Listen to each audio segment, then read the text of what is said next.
hate your spouse or significant other, or whatever they are to you, so much that you want the internet to dogpile on them with you, you either have mental health problems or need to go get a divorce lawyer. Hi, hello, and welcome back to a podcast where I talk about again, I almost did it, where I talk about life in my 30s, the chaos and fuckery of existing in the world as a cat parent. In case you heard that loud bang, that would be my cat in front of me. And everything else in between that involves rediscovering your entire life in your 30s. Yeah, you know it, you love it. Welcome back to Chaos and Fuckery with me, Casey, or Fitish, or whatever the fuck you want to call me.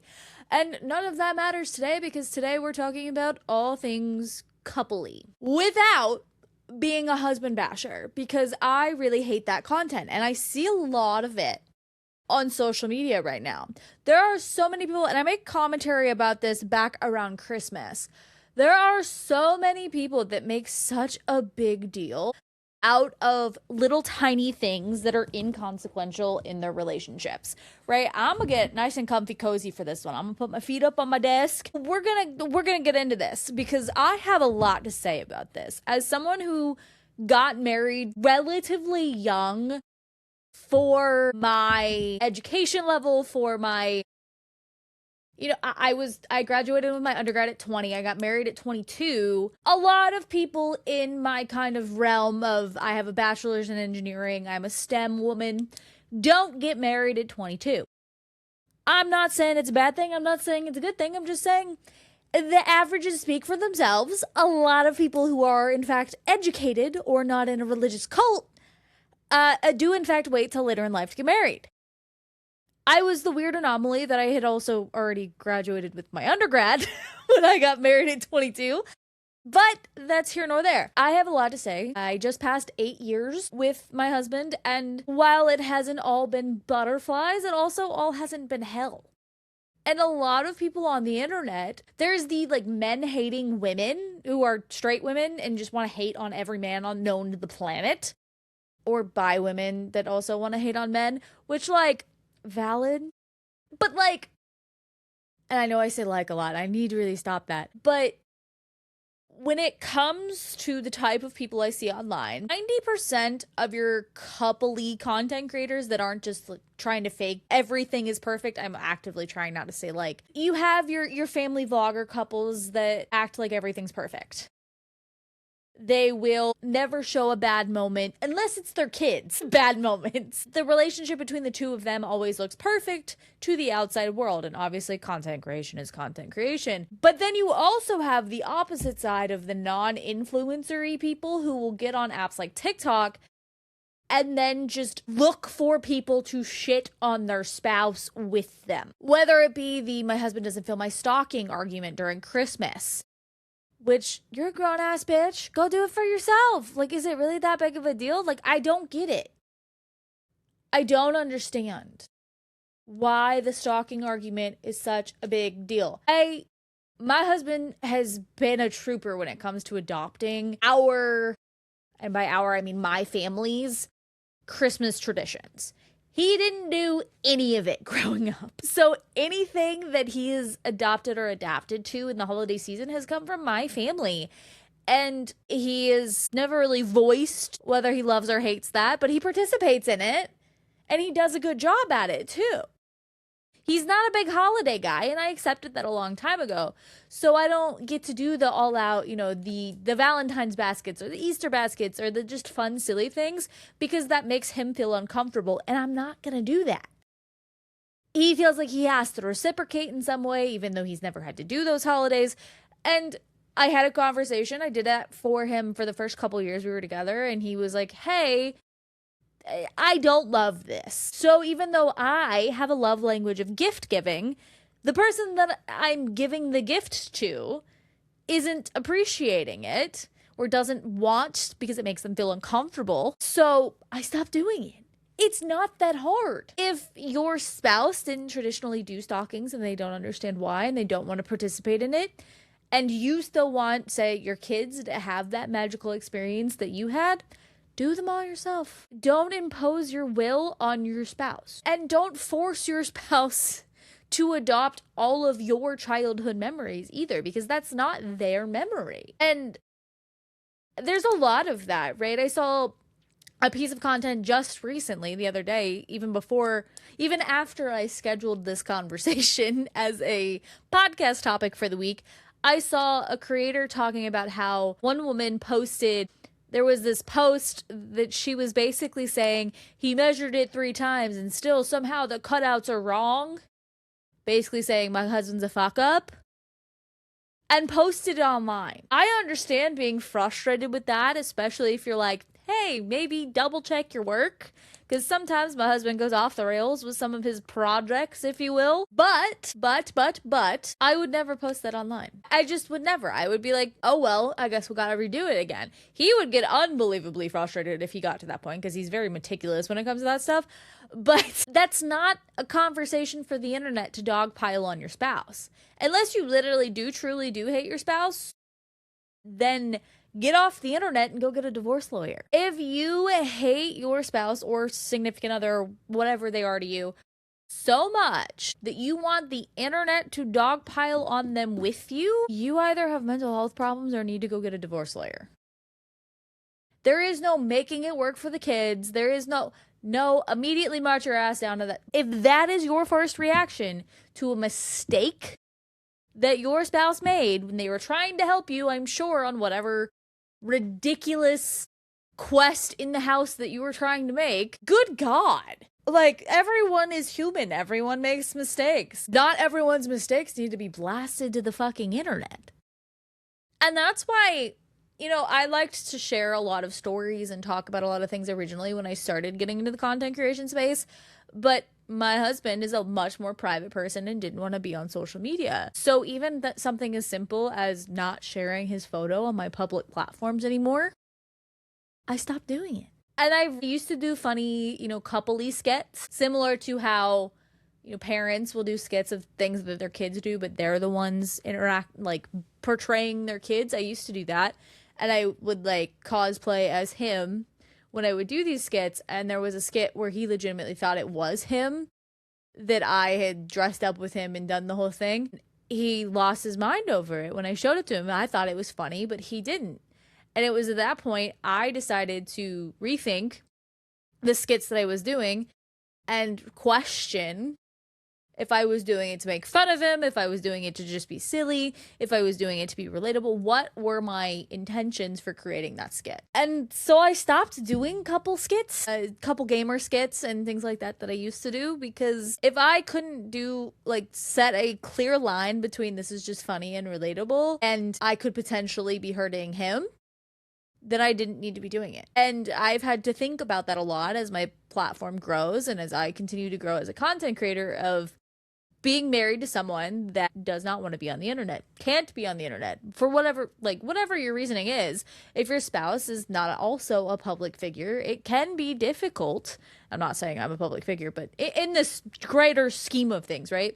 If your spouse didn't sign on to be a public figure, especially if you go by your legal name on the internet, you need to have them and the impacts to them considered before you get big. And that's a conversation you need to have together of what they're willing to endure for your career.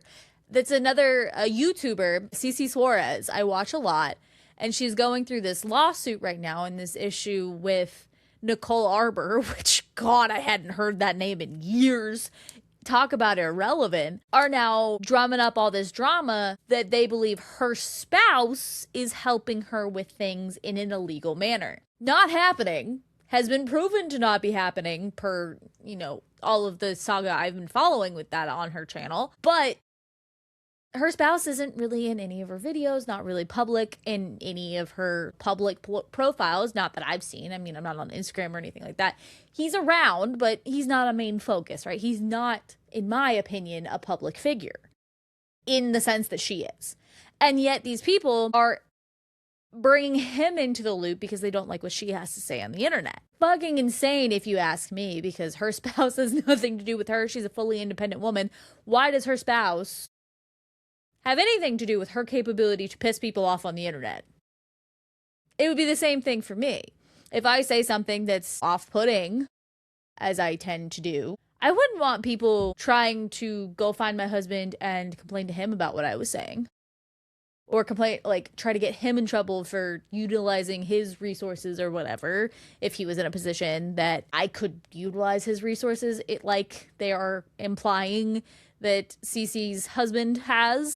I wouldn't want any of that. I wouldn't, and that's part of the reason why when I made the conscious decision to become a creator, aside from what I do as a 9 to 5, that I wouldn't go by my legal name. Yes, if you really wanted to try, you could absolutely find me. I went by my legal name previously online. Like, I understand that it's not that hard, but I've tried to disconnect this platform from other platforms I've previously had, which I didn't do well the first time, to hopefully limit the impact of people that are capable of connecting me to, doxing me, or the people that are connected me to my husband or me to my family, whatever it is. Because I know for a fact that the minute I get large enough that someone who knows me in the real world and also knows my family in the real world, they're going to send my LDS Church ruined my family episode to people. They're going to send really anytime I talk trash about them, which apparently you guys here on the internet like. Y'all love when I trash the fact that my family's a part of a cult and the crazy ass shit they did to all of us kids growing up. Because every episode where I have connected back to LDS roots, yeah, every episode has done well. Or my top performing episodes. So, like, apparently y'all have a weird fascination with Mormonism and the way it controls everyone around it, including couples, because that's another piece of this. My husband and I's wedding was a huge issue because we eloped. We eloped, so therefore we're not family people and blah, blah, blah. Thank you, LDS Church, for making my wedding about you still. Anyways, back to the couple things of it all. I don't want my unfiltered content to become an issue for my husband. So I've tried to disconnect me as a content creator from me as a relationship with my husband, me as, a family member, me as whatever. Because I also am very respectful of my cousins that don't want their kids filmed and things like that. I also would never put kids on my platform that don't have the capability of consenting. There is a teenager who I think, if his parents agreed, is old enough to understand the internet enough that if he wanted to be in a video or two while we're perusing the parks as like background character, not main focus, I wouldn't care, but obviously it's up to the parental units. That kind of stuff, right? So with that being said, I don't love the culture around hating men, hating marriage, but I also don't love the culture around marriage is pointless if you don't want to have kids. Because the kids conversation has been a ginormous one between me and my husband. And it fluctuates still even to this day, but as the saying goes, I would rather regret not having kids and maybe go adopt or foster or whatever to fill that void if I feel a void than regret having kids and raise them the way my mother raised me. I had to really think that through and how I felt as a kid, especially now as an adult, finding out that my mom on multiple occasions when I was younger basically said that I ruined her 20s and that I ruined her life and she didn't want to be a parent, which I had long speculated, but having it confirmed stings a little bit more than speculation as a teenager that's mad at the world. My marriage is not invalidated if we don't have kids. We have furry kids. We have lots of furry kids, and we probably always will. I don't know. There might be feathery kids in the future. I don't know, but we'll probably always have some form of animal to take care of, whatever it be, My marriage and my successes and our successes, I keep saying my, are not diminished because we don't have kids. And in an LDS family, the only thing that matters is marriage and kids. I recently got promoted at my 9 to 5. And my, YouTube, not this one is growing slowly, but I'm not putting as much time and effort into SEO optimization and things like that on this one. I'm just trying to get consistent with this one, right? But my other one is growing day by day. The views are growing. The subscribers are growing. It is growing. And I'm happy it's growing. I really, truly am. But I don't have anyone I feel other than my husband I can share those successes with. Your husband is truly one of the only people that you choose as family. And ironically, the only other person I shared my promotion with is another person I'm choosing to consider family, because she was family by marriage when we were growing up, and technically speaking, no longer is. Obviously, my family is, specifically my grandmother, has never treated her that way. Like, sorry, your dad's no longer married to our daughter. Peace out. You're no longer part of the family. That wasn't the case, and nor has that ever been the case. But we didn't get along as kids for many reasons. But now we've reconnected as adults, and her kids are my niece and nephew. I don't have siblings, like I talked about in the last episode, or 2 episodes ago. Her kids are my niece and nephew. But technically, none of them are related to me in any way, shape, or form. They are as related to me as, a friend's kids are.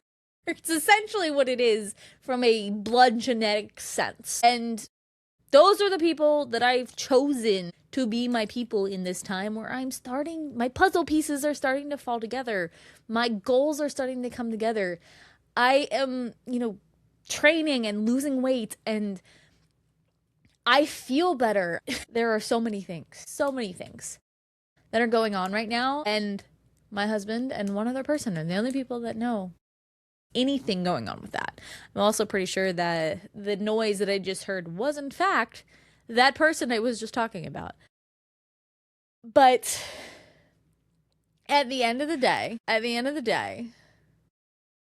my husband is my best friend. I could not imagine willingly getting up on the internet and just going, yeah, I am going to tell you all of the things he does wrong. Things aren't easy 100% of the time, but they're worth it. In the last 2 years, my husband and I have gone through probably some of the hardest times. We went from a couple that never traveled separately, that never slept a night away from each other, to now his work has taken him to a place where we spend 2 to 3 weeks away from each other. But ironically, I feel stronger and more connected to him than I have in probably 4 or 5 years. We went through, multiple vehicle crashes and failouts and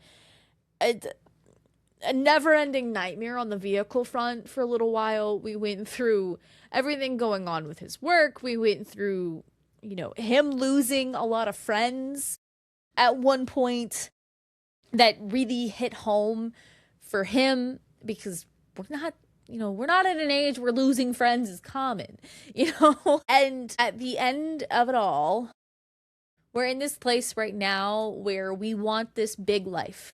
We want ridiculous things in the stuff realm, right? I want to buy a motorcycle.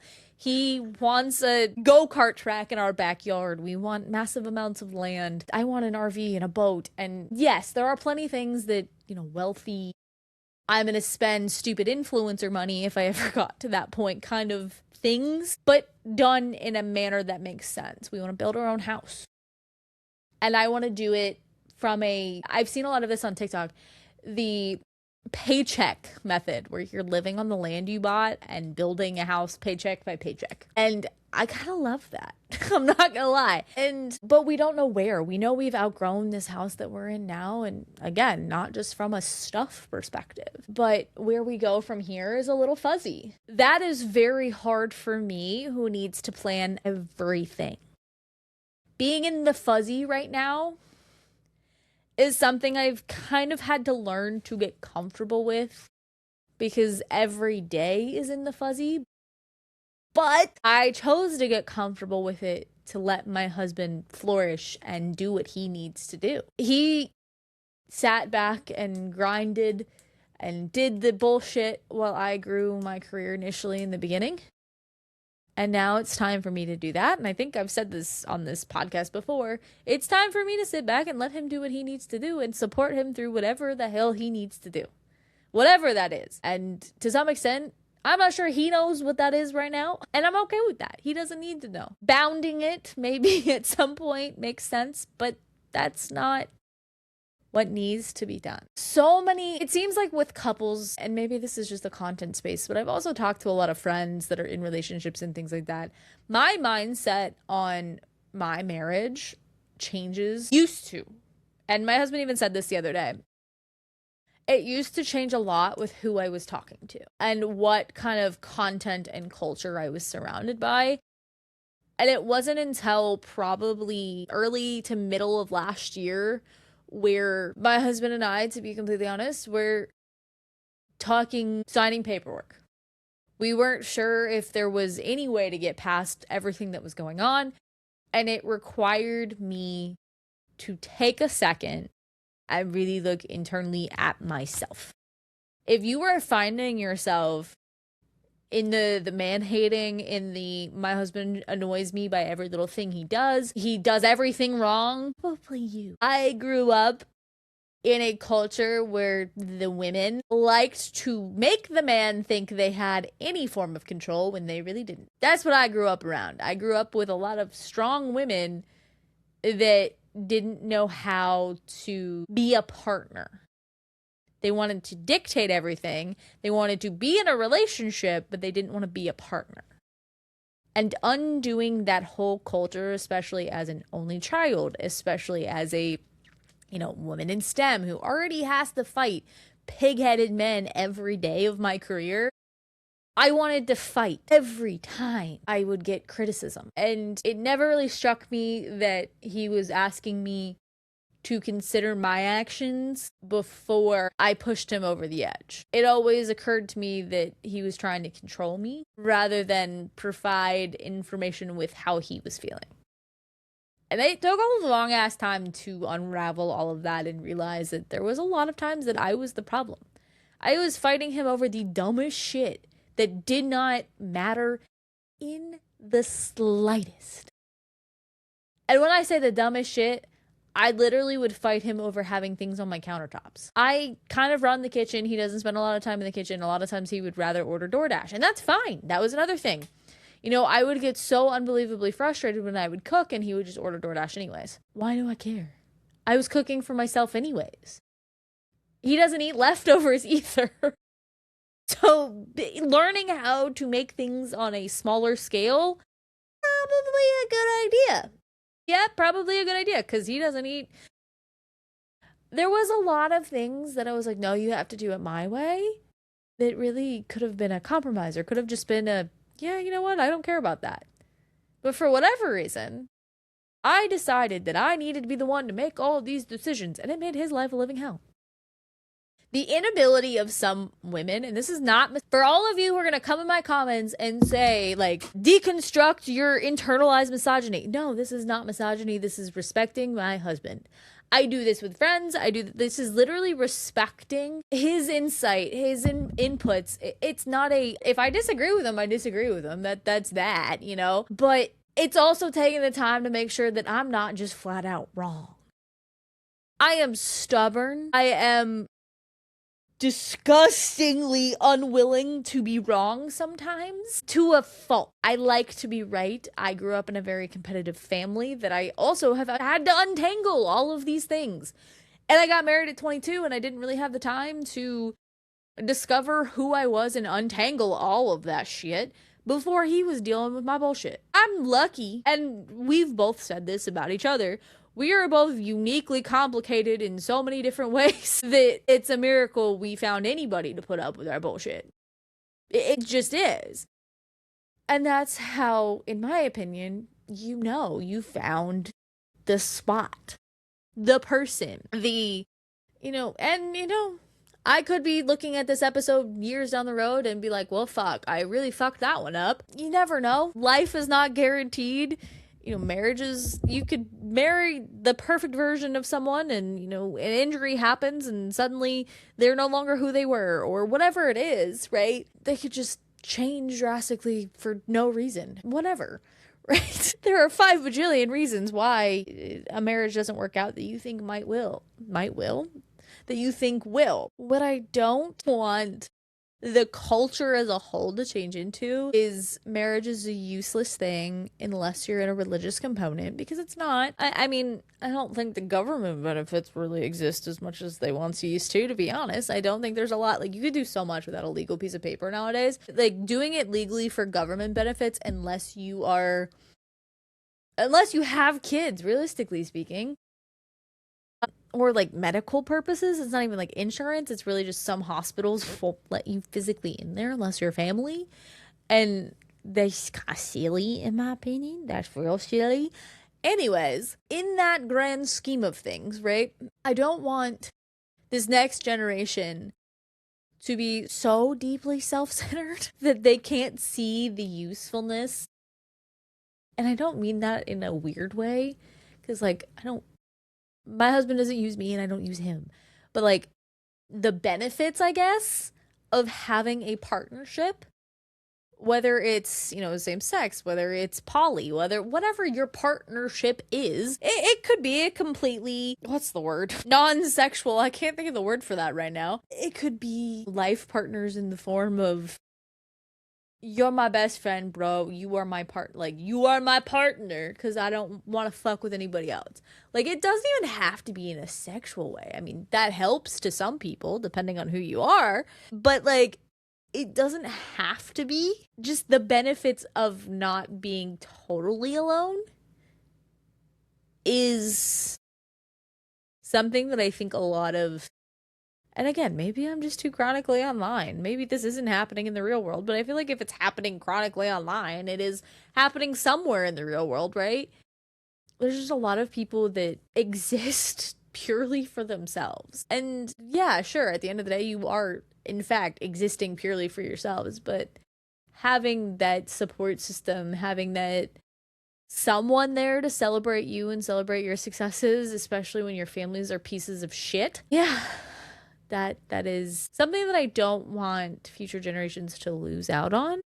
And obviously this isn't like a whole generation thing, but I do notice an incline, especially in Gen Z and Gen Alpha, of people, because there's no longer a government benefit, no longer a financial benefit really, because, women work for themselves, men work for themselves, to marriage, unless you want kids. I just see so many people choosing not to be in relationships at all. And I get it. The dating pool fucking sucks. I wouldn't want to date if I wasn't married.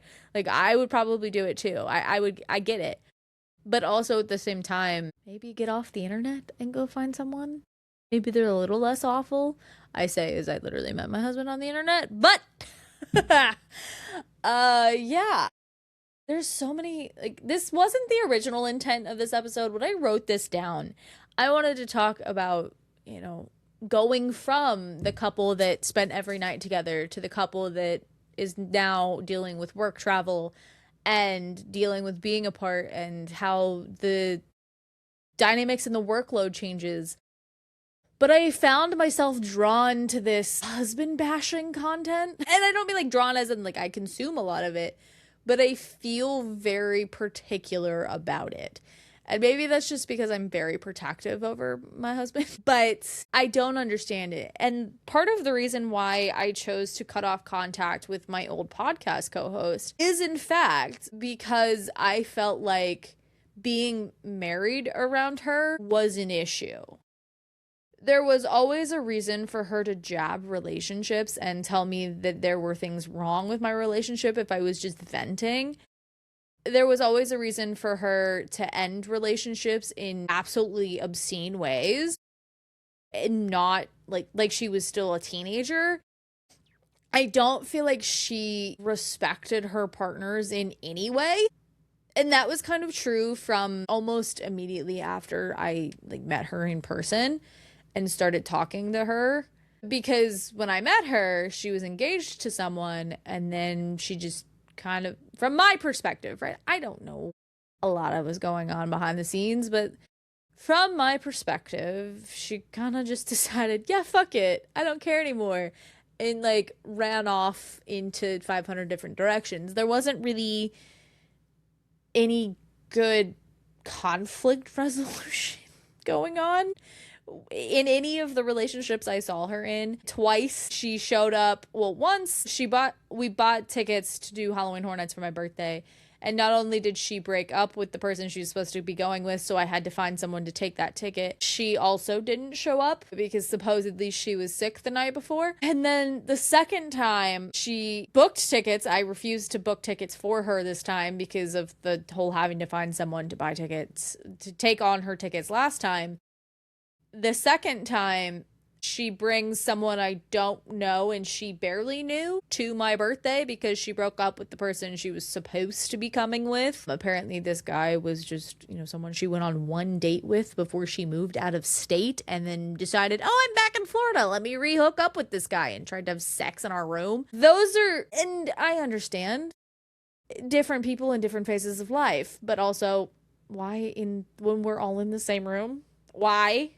For one, that's kind of the shit I pulled at 19, 20, not 24, 25. That was a long rant aside of why I struggle with friendships, because a lot of the people in my life moved at a slower pace and are just now getting into marriages and kids and things like that. And I've been doing this whole thing for 8 years. So there was a lot of struggle of being the married couple around all of my single friends, or even just dating friends or open relationship friends, and not being able to do couple dates and stuff because my husband got bad vibes from them. And every time my husband got bad vibes, he was inevitably right. So I should trust him more often. I really should. Those kinds of experiences throughout being married have in fact shaped a lot of my mentality now with my family, with my friends. And that's not him controlling me. That is me, realizing he wants better for me than even these people that have been in my life my entire life. For some people, he wants better respect, better communication, respect for my time in some cases with, my ex podcast co-host and everything else. He wants my life to be easy, for lack of a better way of putting it. He wants us to be successful. He wants us to have the big life. And he wants that. I literally said this earlier today. He could see me repeating mistakes my dad made without even realizing that I was repeating mistakes from my parents, that I was being too generous with my time, too generous with my money, too generous with people that would never do the same for me. And also at the same time, in certain situations, not treating him as well as I should have been. And that was a mentality drilled into me by my mother specifically that I had to completely deconstruct and deal with in order for us to move on. There is so many things that I wanted to talk about with the couple thing, because I wanted to talk about my own personal experience, but I realized it was a lot more beneficial to talk about the current culture around marriage and the current culture around being in a partnership that actually likes their spouse. Because it's wild to me when I get on the internet and see all these people that are just absolutely shaming, or they'll shame their husbands or spouses, wives, whatever, and then defend them to hell in the comments like they didn't just put out all of the things that they do wrong. And I'm not talking about in situations where it is abusive or whatever, because obviously get out of those. But there are so many dumb, and I know I sound like a boomer when I say this, but there's so many dumb reasons people will just end a relationship. They have no communication skills, none whatsoever. And I'm not saying if you're unhappy, don't leave, but I also think the way people end relationships or choose not to be in them, or handle people being in their vicinity even, because on a non-relationship aspect, I saw a post recently about a gym creator.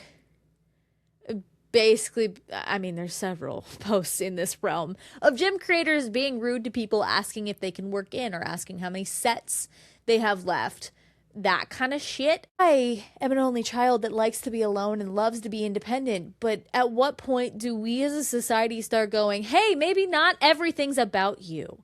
Maybe everything is not about the individual. And I get that it's also capitalism and I get everything else, but I think the lack of community, the lack of self-awareness in some cases, the lack of ability to genuinely help people and not take advantage of ones that are more fortunate, or vice versa, take advantage of people that are less fortunate, it doesn't compute to me. We are not a society anymore. We are just individuals existing in the same sphere. And that's not unique to couples, that's unique to friend dynamics and everything else as well. Everybody hates everybody. There's no sense of community. There's no sense of, it takes a village, right? Most people don't have villages. And your village doesn't have to be your own family. Mine definitely wouldn't be if I decided to have kids. But also at the same time, as child-free, I don't want to be your village unless I choose to be your village, right? I chose my niece and nephew and I will always be their village. I will always take my nephew on random side excursions because he's significantly older than his sister. And I will always run around doing silly things that most people won't do with my niece. I will always be their village. If they want to come stay here when they're older for the summer, my door is always open. If when I build this, they have some skill in social media or in content creation or, want to learn a skill in video production or whatever, come work for me and make a few bucks as a teenager that's not, at a McDonald's. Learn some skills. If you want to come live with me, all I ask is on my big property, you get out the big lawnmower and mow our big property or something. I don't know. I don't know what the ask would be, but my door is always open to the people that have shown that they actually care about my and my husband's successes, not just wanting to use us for lavish gifts they might get from us because of the money we make, or use us to act fake in front of us and then make fun of us all the time when we're not around. That is, I guess this all also comes from the fact that I have lost the village I thought I had.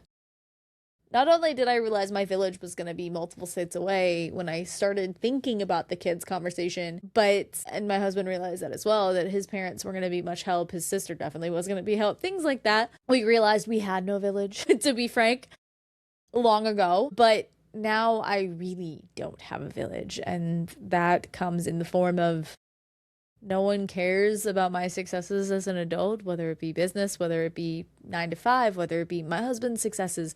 He genuinely believes that most people we would tell about his successes wouldn't believe him, and I don't blame him for that thought. We have become the class clowns of the LDS family that protects predators. Somehow we're the issue. But, there's multiple predators running around in the family and no one's seen jail time and we're the problem. I have him. I have a few other people, but if you choose your spouse so absolutely wrong that you don't have your spouse to rely on, like that you want to shame them on the internet, why are you with them? Like I said, I get it. People change, but when people change, you also have the right to go sign paperwork. Make yourself less miserable. If I was miserable in everything that's happened with me and my husband in the last 2 years, and I didn't understand there's a bigger purpose to things, or that I had a conversation about it, because there are times where it just sucks, that there's nothing you can do about that. But if I was so genuinely miserable, and I told him this when he first started traveling for work, because I know me, because he struggled with the fact that I was upset when he would leave, or that I was upset at all. And I told him, I was like, that is a good thing. Because if I get to the point where I am so comfortable with you being gone that I don't want you to come home, that I feel better when you're not home, then it's time for me to check out. It's time for me to sign paperwork. Because if I get to the point where I no longer care about your existence and I don't think about, where is he? Like, when was the last time he texted me? Those kinds of things. Like, is he safe? Whatever it is, right? If I'm not thinking about you while you're gone, and I'm off doing whatever the fuck I want to do by myself and living my best life by myself, then there's the issue. And that's when I need to maybe get the fuck up out of here and do what I need to do for me. But that time hasn't come. And, as we've been doing this a little bit longer, it's gotten easier with him leaving. It's never easy, but it's gotten easier. I'm a little, less depresso espresso the first couple days. And that's as comfortable as I will ever get with it, so long as I want him to remain my partner. And I had to really have that conversation with him, though, because he didn't understand. He's like, why are you so upset? Like, this is going to be this, and this. I'm like, I will be upset. There is no controlling that, because you are the human that I want.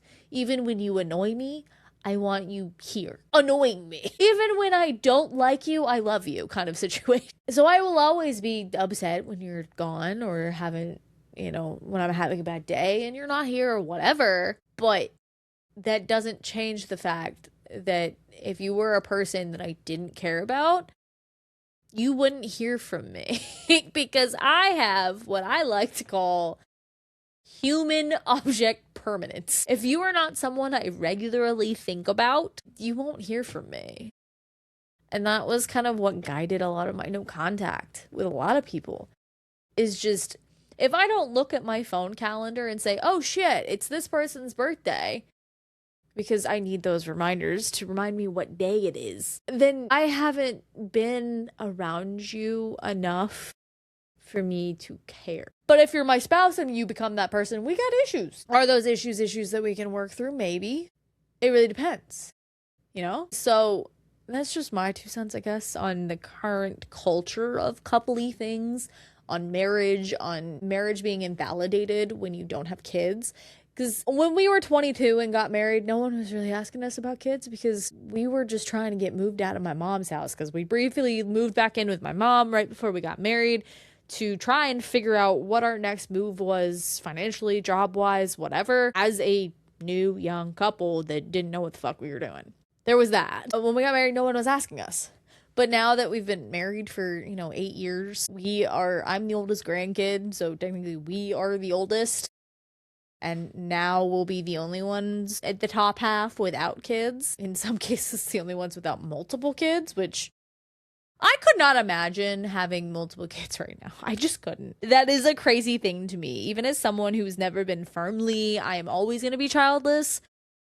The idea of having multiple kids in today's day and age, at my age, how? Just how?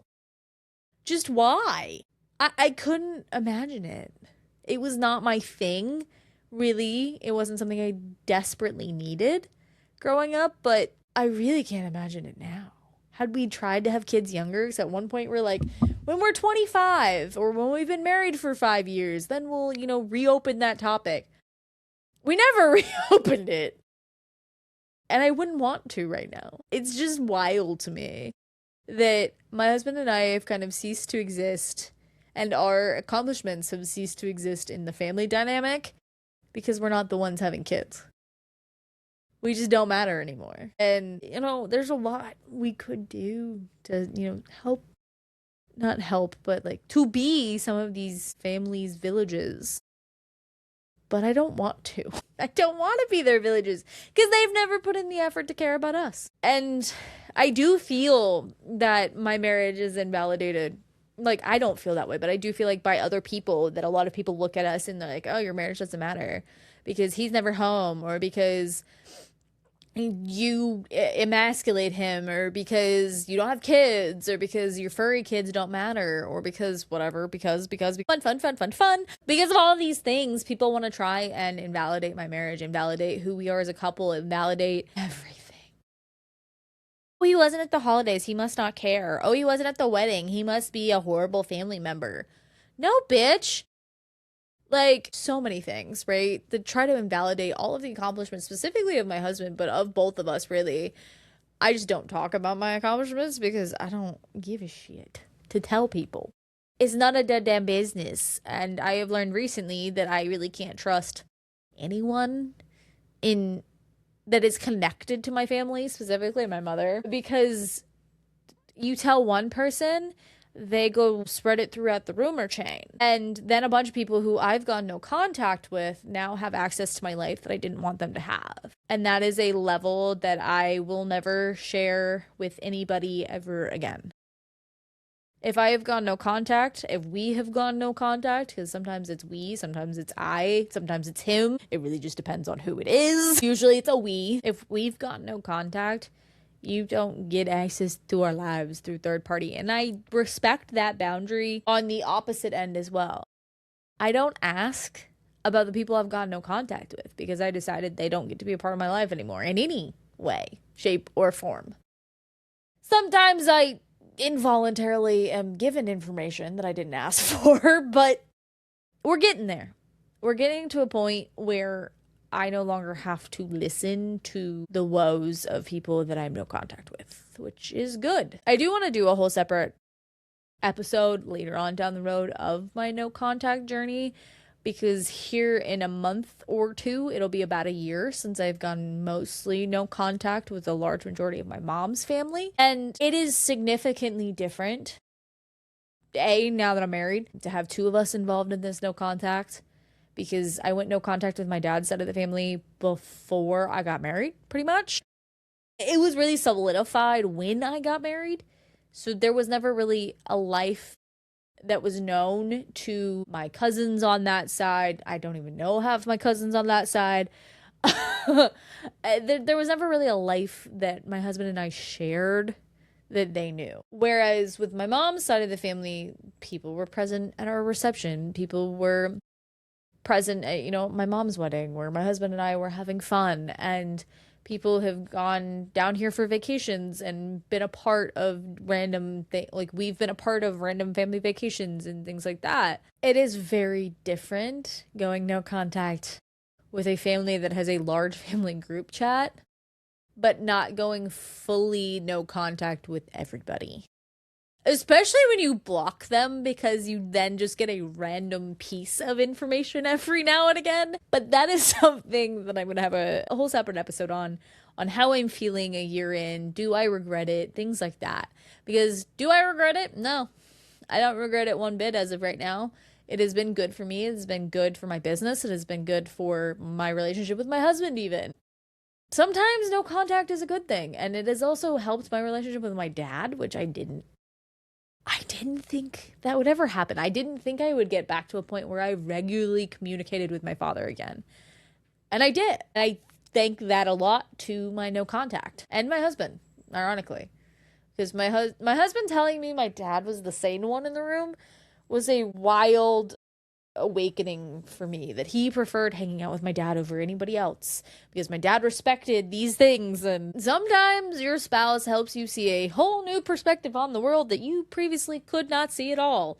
And that's exactly what mine did for me. So I don't understand, and here's the chaos and fuckery closer for the day. It is a whole lot of fuckery to be willingly married to someone that you just want to get on the internet and hate train on, or that you want to share all of their mistakes and fumbles for other people to hate on them with.